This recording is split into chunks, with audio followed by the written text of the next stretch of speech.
To start off everything, I'm a widow and have 3 children, but in this post I'll be focused on my 2 youngest daughters, Leah, F14, and Maya, F18. For little background, Leah was raped by 4 men back in December. How this incident accrued was Maya threw a party while I was working the night shift, and 4 of the boys that were attendants at this party assaulted Leah. It's been devastating to say the least. Leah has lost all of her spark and quit cheer.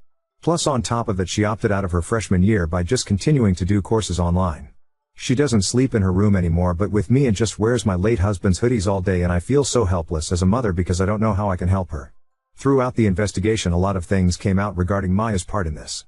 She did not set up her little sister, however I feel like she severely neglected her, and all of this could have been avoided if she just followed my rules.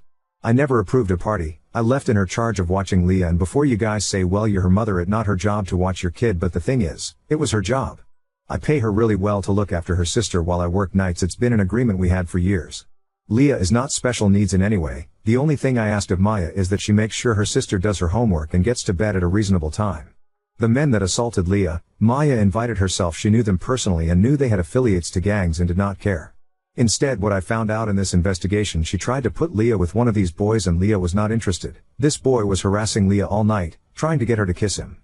Then Leah had enough and went to her room, and the moment Maya left the house to go to McDonald's, that same boy and his friends went up to my daughter's room and raped her. The worst part about this to me is that people that were at the party heard her yelling and did not do anything but just assumed a couple was arguing upstairs. We didn't know what happened until the next morning when the party was over. Having her do a rape kit was traumatizing for her and probably the worst moment as a parent for me. Then couple weeks later she tested positive for a curable STD. My baby has been so broken ever since, even though they did get those boys and all 4 pleaded guilty because they had evidence on their phone. But it's still so extremely hard for Leah right now. Maya on the other hand has been remorseful, and Leah has no animosity towards her and doesn't blame her, still loves her sister. But I don't know why. For me, I'm so angry at Maya and I've been really trying to forgive her, but I can't as of now. I can't even look at her without not wanting to lash out. Her prom is next weekend and I honestly couldn't care less. She tries to have conversations with me, but it's hard for me to show any interest in them. I don't hate my daughter, I still love her. But I just have strong dislike for her right now. I've been reading self-help books trying to learn how to address this properly. I feel like I can't open up to anyone about this in life. I guess this may be cry for help as a mother. Edit, thank you for all the feedback. The most repetitive question I'm seeing is if Maya still watches Leah? The answer is hell no. I don't trust her anymore and it might take years to get it back. I'm on a leave of absence currently. Also, Leah is not therapy as of right now. She expressed to me she's not ready for that. I think after the sentencing she might be open to it. Maya is also in therapy but skips a lot of appointments, and I'm in therapy too, and it's been helping me remain calm throughout this situation and not want to lash out at Maya. But the number one advice that I'm seeing in here that I'm strongly considering is sending Maya to my parents' house for a while and get some space from her. Sorry, quick second edit. For the ones asking if Maya is in a gang, to my knowledge she isn't. The most I have ever caught her doing was smoking some pot and vaping. I also don't want to think Maya would ever intentionally set up her sister to be brutally assaulted. So I'm leaning towards Maya genuinely was being plain neglectful that night. Also, I feel like it would have came up in the investigation if she intentionally set up Leah. Also, the boy Maya was trying to set Leah up with was 17 at the time. He's 18 now and the other 3 were grown men. Update 1. To put it quite simply, Maya was arrested the night of Leah's attack. She was charged with felony child endangerment and 2 misdemeanors. The judge was very nice to her and made her pay a $2,000 fine, 60 hours of community service and 3 years probation. Plus I took her car, but after this update, I maybe should have given her a harsher punishment.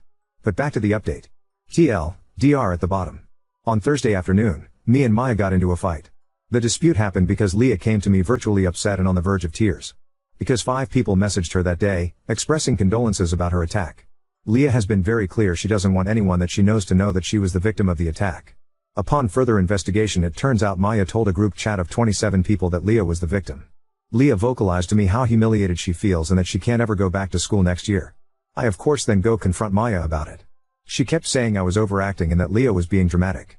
I tried to reason with her to see how she hurt her sister and she did not see the issue. She stopped me off mid-lecture from me and said, "Jesus Christ, Mom, you need to let her deal with this shit instead of always rushing to her defense. Leah is not different from other women in the world that deal with rape, at least they don't make it their entire personality like she does. Also, she's fine." I literally overheard her talk to a boy on the phone last night.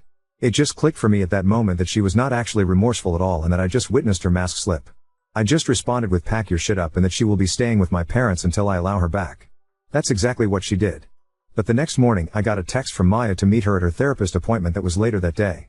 Looking back, I wish I had never gone because her therapist majority of the visit only saw her POV, but at the start of the appointment, it opened up with Maya apologizing and explaining her thought process of why she told her friends, and it was because she was venting. Plus she didn't think of it as a big deal because it's public case that was on the news and Leah seems fine these days. Leah is listed as a Jane Doe and not named nowhere, but I digress. We then get into the nitty-gritty of it all. Maya then tells me in front of the therapist that she feels emotionally neglected by me and that I never seemed to care about her trauma when it came to the situation. Which is for her is having to stay in jail for a weekend and losing one of her friends, which is one of Leah's literal rapist. I wish I can say I'm joking, but I'm dead serious. We were talking about that for the first 30 minutes. Her therapist was guilt-tripping me for not being more emotionally there for Maya and that I should try to see as her mom since their father is no longer with us. But call me an awful parent, but I don't want to be emotionally there for Maya if it involves me having to help her mourn the friendship of the person that ruined her sister's life. The therapist was on one, especially since she kept referring to what happened to Leah as an accident, or that Leah seems happier these days because that's what Maya has been telling her, when Leah is quite literally high off antidepressants and still scores extremely low on the mental health evaluation. But I finally just had an outburst. Feel free to skip over the next paragraph, because there is a massive trigger warning. I get very graphic here. But I'm just reiterating what I said. What I said to both Maya and her therapist was, I think it's kinda disgusting that the two of you are refusing to acknowledge Leah's trauma in this and keep referring to it as an accident. You spent a weekend in jail, while your sister was in the hospital suffering from something your friend did to her. Ironically enough, if you ever listen to Leah, she has said that friend of yours was the most violent towards her during the attack and was the catalyst for the majority of injuries she sustained, including strangling her. So for you guys to sit here and berate me for not caring that you lost your friend because of something terrible your friend did to your sister is absolutely disgusting. My biggest regret right now is helping you obtain a lawyer. I should have let you rot in that cell and let you figure it out yourself. Maya started sobbing in the office at this point and saying it wasn't fair that I blamed her for what happened to Leah. She told me the only thing she was trying to do was have Leah come out of her shell because she kept hovering next to her at the party. The therapist then interjects and asks Maya how did Leah respond to her when she apologized. Maya in such a defensive manner says, apologize for what? I didn't rape her. Even the therapist was shocked when she said that, and at that point, I heard enough and stood up, threw my hands up, and left. I haven't spoken to Maya since then, and this was Friday afternoon. Maya has been texting me and calling me begging to come home so she can apologize to both me and Leah. But I don't know at this point. I never thought I would be that parent that will have to go no contact with my daughter. But I don't know if I can stomach being around her. I can't trust her and she's not remorseful whatsoever about what happened. A part of me wants to try to make it work for the sake of Leah because she asked yesterday if she ruined our family. And that broke my heart. Leah loves and looks up to Maya, and I don't think she can comprehend at this time that Maya also failed her. I'm just stuck, or tell me if I'm wrong for not understanding Maya. I'm sorry for the not so happy update. So I should say what happened that morning at this point. I come home at 8:30ish am from work and my house was trashed and couple of Maya's friends were still there. I of course argued with Maya for a bit about throwing a party, and then I go check on Leah and she wasn't in her room but her sheets were bloody, so I thought maybe it was time of the month and that she was showering or sleeping in my bed. But when I checked my room I did not see her. I started calling Leah and her phone did ring and I heard it come from my closet. It's a walk-in. And I see her wrapped in a blanket like a cocoon. I then shake her to wake up and she wasn't waking up, and I then try to unwrap, and that's when I noticed her scalp bleeding and I saw abrasions around her neck. So I started screaming, someone call 911, and Leah starts waking up in the ambulance and she starts crying, and the first thing she told me is Maya's friend raped her and that she can't get up because she's in so much pain. When the police and ambulance show up, and I honestly didn't care about Maya in that moment, all I told her was to be honest with the police and she should be fine. I didn't know what I know now at this point. They take her to precinct and the cops interrogated her, and after getting a medical report for what happened to Leah, they decided to charge her with child endangerment. I did not see Maya's reaction to when they told her about what happened to Leah. But when she saw Leah once she got out of jail, she gave her a big hug and I thought it was a sweet moment. The only red flag that stands out to me from that time is, Maya did know corporate fully about giving out names because she said she forgot. Luckily DNA results from the crime scene and on Leah, which all 4 of Leah's rapists were already in the system for other crimes. One even being on probation, so they were easy to find, and it was dominoes effect after that. So my oldest is my son. He got married a month before everything went down, and I didn't want to drag him in too much about Maya, because I want him to enjoy the newlywed phase with his wife. Him and his wife are very supportive, and his wife takes Leah all the time for sleepovers or just to get her out of the house. Update 2. I know I'm probably not alone with dealing with this, but my daughter, F14, has been so extremely depressed, rightfully so. She went through 2 traumatic events in the span of 4 years at her young age. She was sexually assaulted back in December and she lost her dad 4 years ago. I just remember when I was 14 I felt like the world was against me and I had both of my parents on my side, and I never been through an assault, so I can't comprehend what she's going through right now. This morning I overheard her crying in the bathroom and I asked her if she was fine and she quickly said she's okay. It just makes me feel so helpless as her mom that I can't help her or take away any of that pain she's feeling. I can't even fully relate to her. Because I haven't been sexually assaulted before and both my parents are still alive. So I feel like I'm a horrible mom because I can't guide her and help her with the situation at hand. I feel like as a mom I should have all the answers and I don't. I just know in her head every time I try to comfort her she thinks, what is this woman talking about, because I feel like I don't know what I'm talking about 99.9% of the time. So any other moms that can relate, please drop some helpful tips. I have 3 kids, M24, F18, and F14. My late husband died very unexpectedly 4 years ago due to COVID.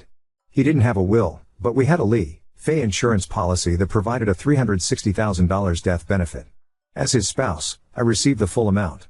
I decided to divide the money 4 ways. I would get $120,000, and each of my 3 kids would get $80,000. At the time, my daughters were both minors, so I told them they could access their full amount when they turned 18. However, if they ever wanted to do something pricey, I would allow them to use some of their share. Most of their needs were taken care of by me. My son was over 18, so I gave him his share right away. This arrangement was a verbal agreement, and I intended to follow through with it fully. Recently, however, my middle daughter, we will call her Maya, was arrested in December for child endangerment because she severely neglected her little sister, leading to something awful happening under her care. She had to use some of her $80,000 to pay for lawyer and court fees, which left her with about $65,000. Fast forward to today, and my youngest daughter is still struggling significantly. During her checkups, she scores very low on mental health evaluations and is on a high dosage of antidepressants. She often jokes that if she were to tell us or the doctors how she truly feels, she would be put in a psych ward. Maya no longer lives with us as I felt her presence was doing more harm than good to her sister. She's staying with my parents for now but has been begging me to give her the money I promised after she graduated. I've been hesitant to do so. My sister, who is familiar with the situation, believes Maya doesn't deserve the money and that I should use it to stay home longer with my youngest, who will be alone during the day once I return to work soon. With my youngest's declining mental health and school being out, I'm very worried about her. Maya is about to go off to college, and I know most of the money would go toward that. However, I'm still very angry with Maya for the pain she caused her sister. I'm having a hard time making this decision. So, Wibta, if I kept her inheritance? Edit, I didn't expect so many comments, but I reading through all them, to the ones that are asking what would husband say if he was here. I honestly don't know, that's why I'm conflicted. A part of me want to think he would honestly say for me to give Maya the money so she go to college, because college was important to him. But also another part of me knows if he heard the details about what happened to Leah he would be way brutal than I am and disown her permanently, so it's hard to make a call on what would he want when I don't know. Update 3. My daughter Leah has been having a tough time with the aftermath of her rape last December. This past week has been particularly the worst for us. It started last Tuesday when a sheriff and another official visited our home. They informed us that one of Leah's rapists, the one who filmed the assault, had shared the video within a group, and now it's circulating on parts of the dark web. The video was filmed in Leah's room. It contained identifiable objects that revealed where she went to school. I was devastated upon hearing this news. Leah's reaction surprised me. She didn't cry or show much emotion. Instead, she simply shrugged and said, "I figured," before just sitting there in silence. The officials reassured us that it's uncommon for perpetrators to surface in such cases, but they felt obligated to inform us for safety reasons. After they left, Leah resumed acting as if nothing had happened, almost overly cheerful. I attempted to discuss it with her several times, but she avoided the topic. This behavior persisted throughout the week until she unexpectedly revealed that she had written a victim impact statement and wanted to read it herself in court, rather than allowing the prosecutor to do so. She felt that since there was no trial, only the charges against the rapist were known, not the details of what she endured. Her statement is a detailed account of that horrific night, but she has yet to read it to me in its entirety because she breaks down in tears every time she tries. That moment was the only time I saw her express emotion all week, until Saturday night. That evening, Leah appeared unusually cheerful again and mentioned going to bed early around 8 p.m. I didn't think much of it until I received a call from one of Leah's closest friends' mother. She was concerned because Leah's last message to her daughter was a note expressing love and asking her to check on her. I rushed to Leah's room and found she had attempted to overdose on ZQuil. As a nurse, I knew she would recover, but seeing her wake up in the hospital was heartbreaking. She screamed, "Why couldn't you just let me die? I want to die, Mom. I'm tired of feeling their hands on me. I want it to stop. Please let me die." They had to sedate her to calm her down. Following this, Leah was placed under a 72-hour psychiatric hold and subsequently transferred to a mental health facility with peers her age. The staff recommended extending her stay beyond the initial hold, but Leah has been struggling, especially with a male staff member, possibly a psychiatrist, who she says is asking invasive questions about her sexuality, causing discomfort. Staff members informed me she isn't participating in group activities and appears standoffish. They even proposed restricting her ability to contact me as a consequence, though I requested they hold off on implementing such measures. I'm uncertain if the current inpatient setting is suitable, given Leah's apparent difficulty adjusting. Her plea for her to die continues to haunt me. It's a thought I can't shake. Leah's best friend shared additional details Leah had kept from me. There's a hurtful rumor circulating that Leah let a train be ran on her, leading to her involving the police out of embarrassment. Children can be so incredibly cruel. As far as my other daughter Maya, F18, I haven't spoken to her in 2 weeks. But I did recently discover why Leah feels indebted to her. 2 years ago, I found inappropriate messages on Leah's phone between her and Maya's ex-boyfriend. He expressed love for Leah, and also compared her to Maya. He told her she was way prettier than Maya and he liked she was her virgin. When I told Maya, she was furious and broke up with him, but she believed Leah had betrayed her by engaging with her boyfriend. Even though Leah was 12 at the time and her boyfriend was 17. Maya still avoided Leah for 3 months afterward, and despite Leah's efforts to apologize, Maya still holds a grudge. Leah blames herself for damaging their relationship because of this incident. I'm sharing this to get this off my chest. I've kept these struggles within our family to protect my daughters. I'm exhausted, constantly dealing with new challenges, and unsure how to mend them. Now, I find myself in the difficult position of deciding whether Leah is mentally prepared to speak at her rapist's sentencing. I fear she'll resent me for this decision, but I question if she's in a stable enough state to handle a potential traumatic event.